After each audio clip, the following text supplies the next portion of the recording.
Good afternoon, ladies and gentlemen. We are pleased to welcome Chris Gotterup to the interview room. Chris, welcome to the Masters. Yeah, thank you very much. And this is the 90th Masters this year. You are a very accomplished first-timer with 4 PGA Tour wins. It's pretty incredible. Yeah, it's cool. I'm happy to be here, and obviously, 4 wins is nice, but this is going to be fun.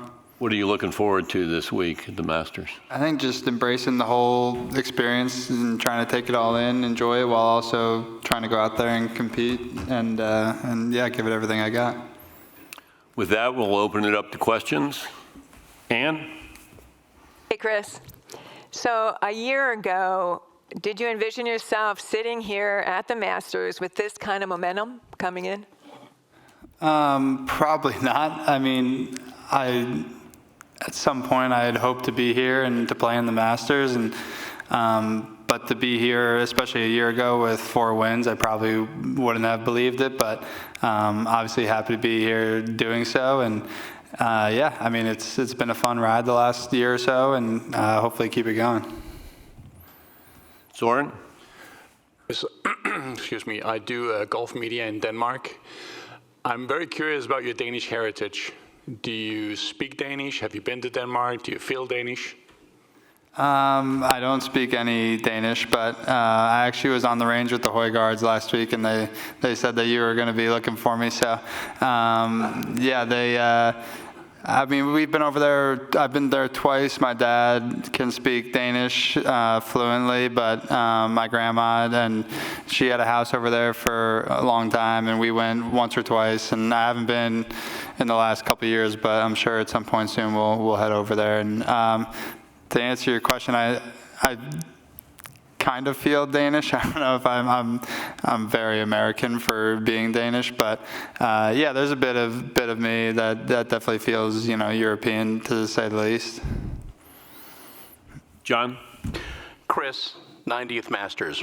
What's your first memory of this golf tournament?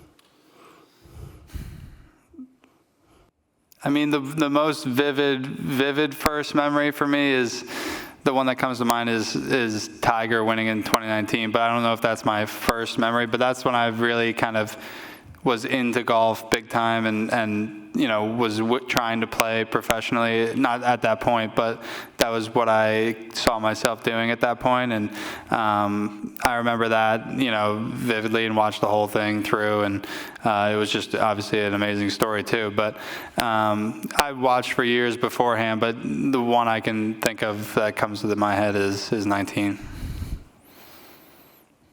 Gary? Yeah, Chris, do you feel like your game from tee to green fits this golf course, and just a matter of, getting your short game and putting in order? I don't know.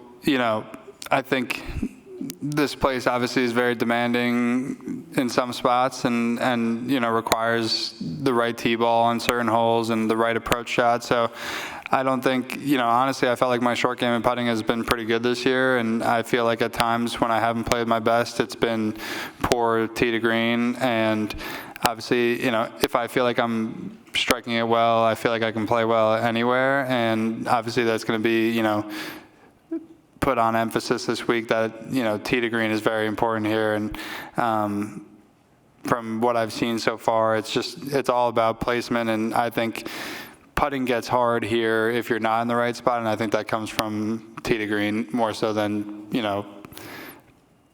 putting and chipping and stuff like that. That's more recovery work than I feel like, execution on that front. Martin?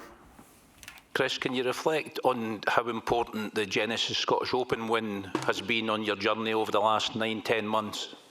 Yeah, I think that event kind of kick-started everything for me. I felt like I was at a good frame of my game at that point heading into that week. I'd had a couple top 25s and was playing well, and then obviously since then I feel like I've kicked it into a different gear, and that tournament gave me a ton of confidence, and going up against a great field, and then obviously Sunday was a big day for me, and obviously being over there and different type of grass, different type of, links golf is obviously different, and I felt like my game traveled really well over there, and it's traveled to different places. Like Sony is a very different course, and I feel like I've won on different courses, so it gives me confidence in being able to bring it to any course.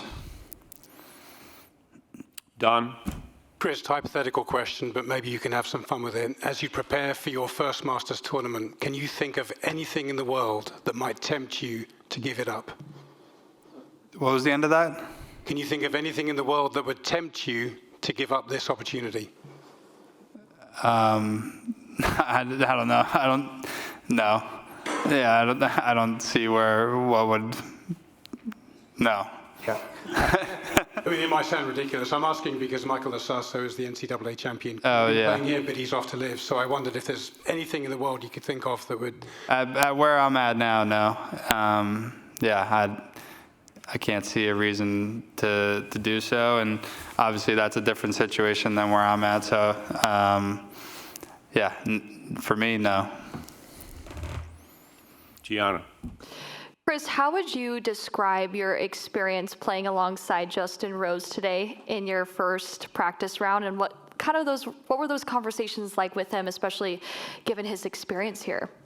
Yeah, it's funny. I actually was down in Florida a couple weeks ago, and his caddy Fooch lives close by, and me and my coach Jason were at dinner, and we ran into Fooch at dinner, and he was like, "Why don't you guys play a practice round with us?" And we'd played a couple times this year, and obviously, Justin's had great success here, and Fooch has been around here 20 plus times, and Justin as well. So there's not too many better people to play, a practice round with that have, seen the ups and downs of this place, and it was fun. We don't play the same type of game, but it's fun to hear what they have to say and what they've done well at and what they have, maybe missed the mark at. And I think it's just, as a first timer too, it's hard to really take it all in, and having not played the tournament to where you need to be here on certain holes, you need to be here, and kind of this wind, you haven't seen it all, so it's nice to hear what they have to say in that respect, and at least be prepared for kind of anything that can come your way. And it's more preparation work and hearing that stuff than picking their brain on the course, and it's more kind of what to expect if this happens, So, it was great, and I'm happy that he let me join him. Mark? Hey, Chris. I'm curious what your memory is of the first time you went and took a lesson with Jason on the simulator at Alpine, and what your thoughts were going into that, what you wanted to get out of it, and just as a follow, what he's meant to you since then. Yeah, I remember a couple of the first lessons. The simulator one, I remember a little bit, but I remember being at Alpine on the range, and I have some of the swings on my phone, and it's crazy the difference in my swing now compared to then. I mean, I don't know what I expected to get out of it. Obviously, hopefully to get better, and it's been a fun journey. I mean, I think it's almost 12, 13 years that we've been working together, and he's been through every step of the journey and helped me along the way. And we've argued, we've gone back and forth. He's told me what I need to be doing, and he's been great, and he's been a really good influence on my game, obviously, and very helpful. And I like that we can just get along too. We work at the course. We'll have not conflict, but we'll talk like business, and then when we go home and hang out, we're just friends after that. So he's been a big part of all this, obviously. Ben? Hey, Chris. What's up? You had an exceptional collegiate career, both at Rutgers and Oklahoma, finishing off winning the Haskins and the Nicholas Awards. But that's college, and now you do this for a living. What were some of the adjustments you made, and maybe some of the lessons learned in your early couple of years as a professional that you feel helped you get to where you are right now? Yeah, I think the biggest thing that I kind of took from the next step that I took was someone told me years ago that like you can win every college event, you could do whatever, you can be player of the year, you can do all this stuff, and then once you turn pro, no one cares about all that stuff. I mean, it helped me get into events and whatnot, some sponsor exemptions, but those results don't translate, and I felt like I had to go out and earn it, and I obviously took a lot of confidence from being player of the year at Oklahoma, and then obviously the whole, transformation that I felt like I had at Rutgers into Oklahoma helped along the way, getting some, maybe a little more toughness and going through the learning pains of golf and climbing the ranks. And yeah, I felt like I was prepared by the time I left Oklahoma as much as I could be, and obviously got off to a good start, but there, pro golf, there's a lot of learning curves, and the whole travel, the whole, getting from A to B, learning new courses, the 12 weeks in a row on Korn Ferry that you got to grind through. And I felt like that was all a learning process for me, and I felt like I handled it as well as I could. And it was, looking back on it, it was fun. I mean, my brother caddied for me for a long time, and we had it was fun to share with him. And obviously, we've gotten to play with Bridgman a bunch out here now, and some of the other guys as well. And it's been fun to kind of see everyone succeed. And then, we all shared houses in Korn Ferry and sponsor exemptions, and now we're out here playing at the Masters. So it's been a fun experience for sure. Doug. Chris, what about this golf course makes you nervous?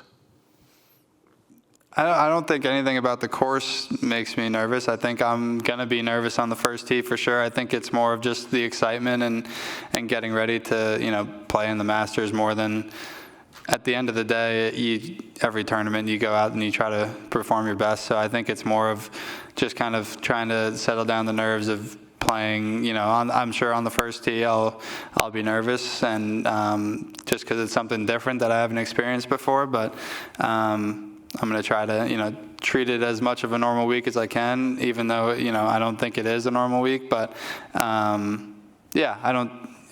think it's more of the first experience, rather than golf course in terms of nerves. And secondly, and I don't mean to put you on the spot as a first-timer, but every hole is named after a flower. How many can you name? Is every hole named after a flower? So that's my answer. Because we were playing 4 today. Is palm a flower? I think it used to be, but no longer. Okay. Then I can name a couple. Do you want me to name them? Not unless you're comfortable. It's not going to be good, so I'm gonna take a pass. But I don't think I'd get as many as you'd hope.